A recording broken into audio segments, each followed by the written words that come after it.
আদর্শ মহাবিদ্যালয়ে আয়োজিত অনলাইন ক্লাসে তোমাদের সবাইকে স্বাগতম।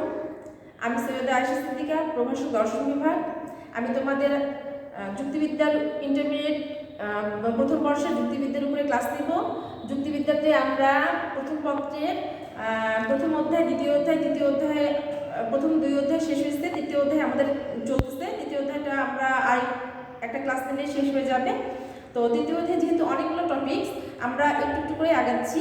আর আমি যতটুকু করে আগাই না কেন, তোমরা অল্প অল্প করে সেইটুকু বাসাতে অবশ্যই বইয়ে পড়ে নিবে। আমি যতটুকু বললাম সেটাকে আবার বাসাতে বইয়ের সাথে মিলাই নিবা, তাহলেই আমাদের পড়াটা কমপ্লিট হয়ে যাবে। তো আমরা তৃতীয় অধ্যায়ে যুক্তির উপাদান, এটার মধ্যে আমরা অনেক কিছুই এর আগে শিখেছি। পদ কাকে বলে, বাক্য কাকে বলে, বাক্যের প্রকারভেদ। তো এগুলোর মধ্যে আমরা আজকে বাক্যের যে শ্রেণীবিভাগ, সেটাকে আমরা আজকে আলোচনা করব। বাক্যের শ্রেণীবিভাগ বলতে আসলে কি বুঝতেছি? বাক্যের শ্রেণীবিভাগ মানে হলো যুক্তি বাক্যের শ্রেণীবিভাগ।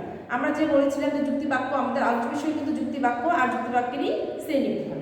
তো যুক্তি বাক্যের শ্রেণীবিভাগে আমরা খেয়াল করলে দেখব যে এখানে বিভিন্ন মানদণ্ডের ভিত্তিতে যুক্তি বাক্যকে বিভিন্ন ভাগে ভাগ করা হয়েছে। বিভিন্ন মানদণ্ড অনুযায়ী যুক্তি বাক্যের প্রকারভেদগুলো বিভিন্ন বিভিন্ন হয়ে যায়। তো যেমন এখানে প্রথমে গঠন অনুসারে যদি আমরা যুক্তি বাক্যকে শ্রেণীবিভাগ করি, গঠন অনুসারে যুক্তি বাক্য আমরা পাবো দুই প্রকার। গঠন অনুসারে যুক্তি বাক্য কয় প্রকার? দুই প্রকার।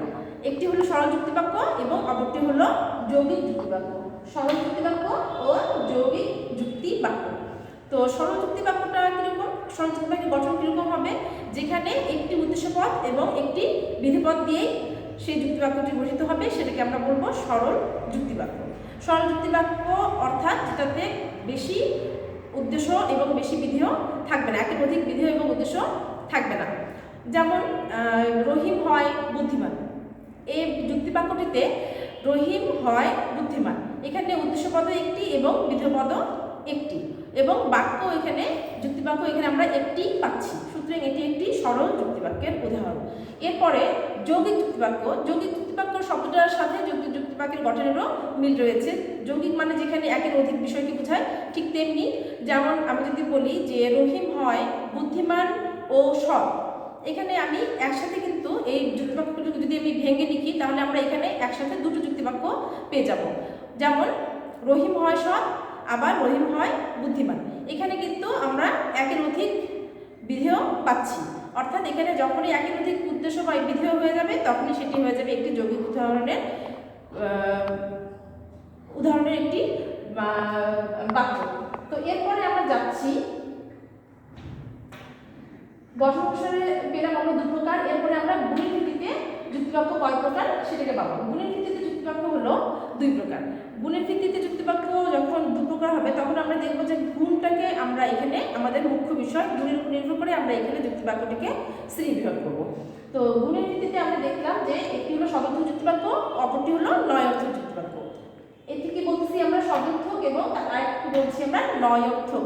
সদর্থক মানে হলো হ্যাঁ বাচক, আর নয়অর্থক মানে হলো না বাচক। সদর্থক যখন আমরা একটি যুক্তিবাক্যকে সদর্থক যুক্তিবাক্য বলবো, তখন সেখানে আমরা খেয়াল করব যে উদ্দেশ্য সম্পর্কে বিধেয় একটি বিষয়কে স্বীকার করছে। অর্থাৎ যদি আমরা বলি যে রহিম হয় বুদ্ধিমান, এখানে যদি আমার রহিম উদ্দেশ্যপদ হয়ে থাকে এবং বুদ্ধিমান বিধেয়পদ হয়ে থাকে, বুদ্ধিমান পদটিকে রহিম উদ্দেশ্যপদ সম্পর্কে এখানে স্বীকার করা হচ্ছে, যেহেতু মাঝখানে আমাদের সংযোগটি হলো হয়। হয় মানে হলো সদর্থক। সদর্থক মানে যে কোনো বিষয়কে স্বীকার করা। উদ্দেশ্য সম্পর্কে বিধেয় পদটির যে কোনো বিষয়কে যখন আমরা স্বীকার করে নেব, তখন সেটিকে বলা হবে একটি সদর্থক যুক্তিবাক্যের উদাহরণ। তো এরপরে আমরা কি পাচ্ছি? নয়অর্থক যুক্তিবাক্য। নয়অর্থক যুক্তিবাক্যে উদ্দেশ্য পদ সম্পর্কে বিধেয় পদ যখন কোনো কিছুকে অস্বীকার করবে, কোনো কিছুকে যখন না বোধক অর্থ এখানে প্রকাশ পাবে। এখানে আমরা বলতে পারি যে রিনা নয় সুখী, আর সদর্থক যুক্তিবাক্যের উদাহরণ আমরা বলতে পারি যে রিনা নয় সুখী। একই বাক্য, রিনা হয় সুখী, রিনা নয় সুখী, এখানে সংযোজন হচ্ছে হয়, সুতরাং এটি একটি সদর্থক যুক্তিবাক্য। এখানে সংযোজন হলো নয়, সুতরাং এটি একটি নয়অর্থক যুক্তিবাক্য।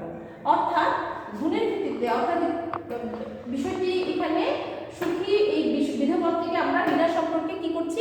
স্বীকার করছি। আর নয়অর্থক যুক্তিবাক্যে আমরা কি করছি? শুধু সুখী এই বিধেয়পদটিকে উদ্দেশ্যপদ রিনা সম্পর্কে অস্বীকার করছি যে রিনা সুখী নয় আর রিনা সুখী। তো এরকম বিষয়টা যে যখন সদর্থক বিষয়ে আমরা বলবো, আমরা এই সদর্থক নয়র্থক এই শব্দটি কিন্তু আমাদের কাছে কোনো নতুন বিষয় নয়। আমরা এটি বাংলা গ্রামারে, বাংলা ব্যাকরণে আমরা এটি পড়েছি যে যেটিকে সদর্থক সেটাকে আমরা হ্যাঁবাচক বিষয় বলি, আর যেটা নয়র্থক বাক্য সেটাকে আমরা নাবাচক বিষয় জানি। ঠিক তেমনি এখানেও যে যুক্তিবাক্যটি সদর্থক সংযোজিত থাকবে সেটাকে আমরা বলবো সদর্থক যুক্তিবাক্য, আর যে যুক্তিবাক্যে নয়র্থক নাবাচক সংযোজক থাকবে সেটিকে আমরা বলবো নয়র্থক যুক্তিবাক্য। আচ্ছা, এরপরে আমরা যেটা দেখছি সেটি হলো পরিমাণ অনুসারে আমরা যুক্তিবাক্যকে আবার দুভাগে ভাগ করতে পারি। গুণ অনুসারে যেমন দুভাগে ভাগ করতে পারি, ঠিক তেমনি পরিমাণের অনুসারে দুভাগে ভাগ করি। পরিমাণের উপর নির্ভর করে একটি যুক্তিবাক্যের পরিমাণ, আমরা এর আগে পড়েছিলাম যে একটি যুক্তিবাক্যের দুই ধরনের যুক্তিবাক্য আমাদের হয়। একটি হলো যুক্তিবাক্যে পদের ব্যক্তার্থ থাকে এবং যুক্তিবাক্যে পদের জাতার্থ থাকে। ব্যক্তার্থটা যেমন সংখ্যাকে নির্দেশ করে, আর জাতার্থটা আমরা কি করি, পদের গুণকে নির্দেশ করে। এখানে আমরা দেখব যে পরিমাণ অর্থাৎ সংখ্যার উপরে নির্ভর করে যুক্তিবাক্য দুই প্রকার, সার্বিক যুক্তিবাক্য ও বিশেষ যুক্তিবাক্য। সার্বিক যুক্তিবাক্যটি হলো যখন উদ্দেশ্যপদ সম্পর্কে বিধেয় পদের একটি বিধেয়পদটি উদ্দেশ্যপদ সম্পূর্ণ বিষয়কে যখন স্বীকার করবে তখন সেটি হয়ে যাবে আমাদের স্বীকার বা অস্বীকার দুটোই করা যাবে, সেটি হয়ে যাবে আমাদের সার্বিক যুক্তিবাক্য। আর বিশেষ যুক্তিবাক্য মানে হলো উদ্দেশ্যপদ সম্পর্কে যখন বিধেয়পদ কিছু বিষয় সম্পর্কে স্বীকার বা অস্বীকার করবে বা আংশিক বিষয় সম্পর্কে স্বীকার বা অস্বীকার করবে, সেটিকে আমরা বলবো বিশেষ যুক্তিবাক্য। তাহলে আমরা এবার একটু উদাহরণ দিয়ে খেয়াল করি। সার্বিক যুক্তিবাক্য আমি কি বললাম যে উদ্দেশ্যপদ সম্পর্কে বিধেয়পদ সম্পূর্ণ বিষয় সম্পর্কে স্বীকার বা অস্বীকার করবে। যখন স্বীকার করবে তখন আমরা বলতে পারি সকল মানুষ হয় মরণশীল। এই যে হয় এই সংযোজন দিয়ে মরণশীল এই পদ থেকে আমরা সকল মানুষের উপরে কি করছি, স্বীকার করছি যে মরণশীল এই বিষয়টি সকল মানুষের ক্ষেত্রেই প্রযোজ্য। পৃথিবীর অতীত বর্তমান ভবিষ্যতের সকল মানুষের ক্ষেত্রে কিন্তু মরণশীল এই পদটি সকল মানুষ সম্পর্কে প্রযোজ্য।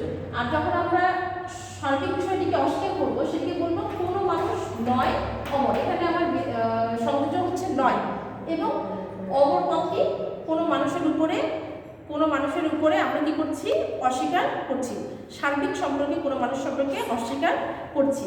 সুতরাং আমরা দেখব যে সার্বিক যুক্তিবাক্য বলতে আমরা বোঝাবো বিধেয়পদটি যখন উদ্দেশ্যপদের উপরে সম্পূর্ণ বিষয়ের উপরে কোনো কিছু স্বীকার বা অস্বীকার করবে সেটিকে আমরা বলবো সার্বিক যুক্তিবাক্য। আর বিশেষ যুক্তিবাক্য হলো বিধেয়পদটি যখন উদ্দেশ্যপদের সম্পর্কে আংশিকভাবে কোনো কিছু স্বীকার বা অস্বীকার করা বোঝাবে তখন আমরা সেটিকে বলবো বিশেষ যুক্তিবাক্য। আর সার্বিক যুক্তিবাক্য সদর্থক নয়র্থক দুটোই হতে পারে, এবং বিশেষ যুক্তিবাক্য সদর্থক নয়র্থক দুটোই হতে পারে, অর্থাৎ হ্যাঁবাচক নাবাচক দুটোই হতে পারে। সেই অনুযায়ী আমরা একটু আগে যেমন দেখলাম যে গুণ অনুযায়ী দুই প্রকার সদর্থক নয়র্থক, আর পরিমাণ অনুযায়ী দুই প্রকার সার্বিক আর বিশেষ। সদর্থক নয়র্থক মানে হ্যাঁবাচক নাবাচক, সার্বিক বিশেষ মানে সম্পূর্ণ সম্পর্কে এবং আংশিক সম্পর্কে। এই যে এই চারটি বিষয় আমরা পেলাম, এই চারটি বিষয়কে আমরা আবার যুক্তিবাক্যে একত্রে গুণ ও পরিমাণ অনুসারে যুক্তিবাক্যকে চার প্রকার ভাগে বা চার ভাগে আমরা বিভক্ত করতে পারি। কি কি তখন পাবো, এই দুটো আর দুটো মিলে অবশ্যই চারটি হবে। কি কি চারটি হচ্ছে, তখন হয়ে যাচ্ছে সার্বিক সদর্থক যুক্তিবাক্য, সার্বিক নয়র্থক যুক্তিবাক্য, বিশেষ সদর্থক যুক্তিবাক্য এবং বিশেষ নয়র্থক যুক্তিবাক্য। আচ্ছা, এখানে আমি তোমরা খেয়াল করো যে এখানে আমি চারটি চিহ্ন ব্যবহার করেছি, এ ই আই ও। সার্বিক সদর্থক যুক্তিবাক্যকে আমি এ বাক্য হিসেবে চিহ্নিত করছি, সার্বিক নয়র্থক যুক্তিবাক্যকে এখানে ই হিসেবে চিহ্নিত করা হচ্ছে, বিশেষ সদর্থক যুক্তিবাক্যকে আই হিসেবে এবং বিশেষ নয়র্থক যুক্তিবাক্যকে ও হিসেবে চিহ্নিত করা হচ্ছে। আমরা এই চিহ্নগুলো কেন ব্যবহার করলাম, এটার একটা কারণ হলো এই যে সার্বিক সদর্থক যুক্তিবাক্য, এই সার্বিক সদর্থক যুক্তিবাক্যটিকে, সার্বিক সদর্থক মানে কি, এই সার্বিক সদর্থক যুক্তিবাক্যটি একাধারে সার্বিক হবে এবং সদর্থক হবে। সার্বিক মানে সম্পূর্ণ সম্পর্কে কোনো কিছু স্বীকার করা হবে, আর সদর্থক মানে সেই বিষয়টি অবশ্যই হ্যাঁবাচক হবে। তাহলে আমরা একটি উদাহরণ দেখি, যেমন সকল দার্শনিক হয় জ্ঞানী। সকল দার্শনিক হয় জ্ঞানী, আমার যদি উদ্দেশ্যপদ, এই যুক্তিবাক্যটির উদ্দেশ্যপদ কি, সংযোজকের আগের এই বিষয় এই জায়গাটুকু হলো আমার উদ্দেশ্যপদ, আর সংযোজকের পরের অংশটি হলো আমার বিধেয়পদ। তো সকল দার্শনিক এটি হলো আমার উদ্দেশ্যপদ, আর বিধেয় হলো এখানে আমার জ্ঞানী। তো তো জ্ঞানী এই পদটিকে উদ্দেশ্যপদ সকল মানুষ সম্পর্কে কি করা হচ্ছে, হয় মানে কি স্বীকার করা হচ্ছে। হয় মানে যেহেতু স্বীকার করা মানে আমাদের হলো সদর্থক বিষয়। আর সার্বিক মানে হলো সকল দার্শনিক, সকল মানে কি সম্পূর্ণ। তাহলে সম্পূর্ণ বিষয় সম্পর্কে কোনো জিনিস যখন স্বীকার করা হবে তখন সেই বিষয়টি হয়ে যাবে আমাদের সার্বিক সদর্থক যুক্তিবাক্যের উদাহরণ। এরপরে হলো সার্বিক নয়অর্থক। এখানে ছিল সার্বিক সদর্থক, এখানে হলো সার্বিক নয়অর্থক। এটাও সার্বিক, এটাও সার্বিক। এক নম্বরটা সার্বিক, দুই নম্বর সার্বিক। শুধুমাত্র এখানে চেঞ্জ হচ্ছে সদর্থক, এটি হলো নয়অর্থক। অর্থাৎ এখানে যখন আমরা হ্যাঁ বাচক হবে, এখানে আবার না বাচক হবে। অর্থাৎ দেখো যে কোনো মানুষ নয় গরু, আমরা এখানে সংযোজক এখানে অবশ্যই আমরা নয়অর্থক ব্যবহার করেছি, কারণ আমার বাক্যটির নাম হলো সার্বিক নয়অর্থক যুক্তিবাক্য। তো কোনো মানুষ নয় গরু, এখানে আমরা গরু পদটিকে কোনো মানুষ অর্থাৎ সকল মানুষ সম্পর্কে কি করছি, অস্বীকার করছি। সুতরাং এটি একটি সার্বিক নয়অর্থক যুক্তিবাক্যের উদাহরণ। এরপরে দিকেও কিন্তু বিশেষ, অর্থাৎ বিশেষ সদর্থক আর বিশেষ নয়অর্থক। একটি হবে দুটোই বিশেষ, দুটোই হলো আংশিক বিষয় সম্পর্কে ব্যাখ্যা করা হবে, কিন্তু একটি হবে সদর্থক, অপরটি হবে নয়অর্থক। এর আগে যেমন আমরা বললাম যে দুটোই সার্বিক হবে, একটি হবে সদর্থক, একটি নয়অর্থক। ঠিক তেমনি এই নিচে দুটো হবে দুটোই বিশেষ হবে, অর্থাৎ আংশিক সম্পর্কে কোনো কিছু ব্যাখ্যা করা হবে, তবে দুটোই হবে সদর্থক, একটি নয়অর্থক। আমরা এবার উদাহরণ খেয়াল করি। উদাহরণে দেখা যাচ্ছে যে বিশেষ সদর্থক মানে কি, আংশিক বিষয় সম্পর্কে কোনো কিছুকে আমরা স্বীকার করব। বিধেয় পদটি উদ্দেশ্য পদের আংশিক সংখ্যার উপরে কোনো বিষয়কে স্বীকার করব। এখানে কি দিচ্ছি, কিছু জীব হয় মানুষ, কিছু জীব হয় মানুষ। আমাদের পৃথিবীতে সকল জীবের মধ্যে সবাই কি মানুষ? সবাই আমরা মানুষ নই। কিছু জীব, সবারই জীবন আছে, কিন্তু সবার জীবন থাকলেও সবাই কিন্তু মানুষ নয়। আমাদের প্রাণীগুলোর মধ্যে, আমাদের জীবগুলোর মধ্যে রয়েছে মানুষ, পশু পাখি, হাঁস মুরগি, অনেক কিছু রয়েছে। তো সেগুলোর মধ্যে জীবের মধ্যে কিছু জীবের মধ্যে যে মানুষ জীবটিও রয়েছে, সে সম্পর্কে একটি মানুষ পদ থেকে স্বীকার করা হচ্ছে। কিছু জীব হয় মানুষ, মানুষ পদ থেকে জীব, কিছু জীব উদ্দেশ্যপদ সম্পর্কে স্বীকার করা হচ্ছে। এরপরে বিশেষ নয়অর্থক মানে কিছু বিষয়ের উপরে কোনো কিছু অস্বীকার করা হবে। কি এখানে অস্বীকার করা হয়েছে, কিছু মানুষ নয় জ্ঞানী। জ্ঞানী এই বিধেয় পদটিকে উদ্দেশ্যপদ কিছু মানুষের উপরে কি করা হচ্ছে, অস্বীকার করা হচ্ছে। অর্থাৎ এখানে বলা হচ্ছে সকল মানুষ জ্ঞানী নয়, সকল মানুষের মধ্যে কিছু মানুষ রয়েছে যারা জ্ঞানী। তাহলে এখানে আমরা বলছি বিশেষ নয়অর্থক মানে হলো, বিশেষ মানে কিছু থাকতে হবে বা আংশিক বিষয় থাকতে হবে, আর নয়অর্থক মানে নাবাচক সংযোজক থাকতে হবে। অর্থাৎ আমরা খেয়াল করলাম, আমরা মূলত এখানে দুটো গঠন, দুটো হচ্ছে মানদণ্ড একসাথে আমরা এখানে মিশিয়ে দিয়েছি। একটি হলো গুণের ভিত্তিতে, একটি হলো পরিমাণের ভিত্তিতে। গুণের ভিত্তিতে দুটো ছিল সদর্থক নয়অর্থক, পরিমাণের ভিত্তিতে দুটো ছিল সার্বিক এবং বিশেষ। এই সদর্থক নয়অর্থক আর সার্বিক বিশেষকে যখন আমরা একত্র করে দিলাম, তখন আমরা পেয়ে গেলাম চারটা বাক্য। কি কি? এ বাক্য, ই বাক্য, আই বাক্য, ও বাক্য। এই চারটি বাক্যকে আমরা সার্বিক সদর্থক যুক্তিবাক্য, সার্বিক নয়অর্থক যুক্তিবাক্য, বিশেষ সদর্থক যুক্তিবাক্য, বিশেষ নয়অর্থক যুক্তিবাক্যের মধ্যে আমরা ভাগ করে ফেললাম। তো তোমরা বাসাতে এই যেটুকু পড়ালাম ততটুকু তোমরা বইয়ের সাথে মিলাবা, বইয়ের সাথে মিলায়ে তাহলে আরও তোমরা সঠিকভাবে জিনিসটা বুঝতে পারবা। আর বাসাতে অবশ্যই যখন একটু চিন্তা করবা, তাহলে কিন্তু এটার সাথে এটার যে একটা সম্পর্ক, এই জিনিসটা সহজে তোমরা বুঝতে পারবা। আর আমরা এই জিনিসটা যদি জানতে পারি, তাহলে আমরা যে কোনো বাক্য, যেমন আমাদের বহু নির্বাচনী প্রশ্নে একটি বাক্য হয়তো তুলে দিয়ে বললো এটি কোন ধরনের বাক্য, তখন আমরা যখন দেখবো যে বলছে যে সকল দার্শনিক হয় জ্ঞানী, এখানে আমরা সংযোজককে আগে খেয়াল করবো, হয় আসছে, তাহলে আমরা বুঝতে এটি অবশ্যই একটি সদর্থক যুক্তিবাক্য। তারপর আমরা খেয়াল করবো উদ্দেশ্যপদ কি আংশিক সম্পর্কে বলছে না সম্পূর্ণ সম্পর্কে বলছে। যদি দেখি আমরা সম্পূর্ণ সম্পর্কে বলছে, তখন আমরা অবশ্যই এটা ধরে নেব যে এটি একটি সার্বিক যুক্তিবাক্য এবং এটি একটি সদর্থক যুক্তিবাক্য। সুতরাং এটি সার্বিক সদর্থক যুক্তিবাক্যের উদাহরণ। ঠিক তেমনি এভাবেই আমরা কিন্তু প্রত্যেক যুক্তিবাক্যকে চিহ্নিত করতে পারবো।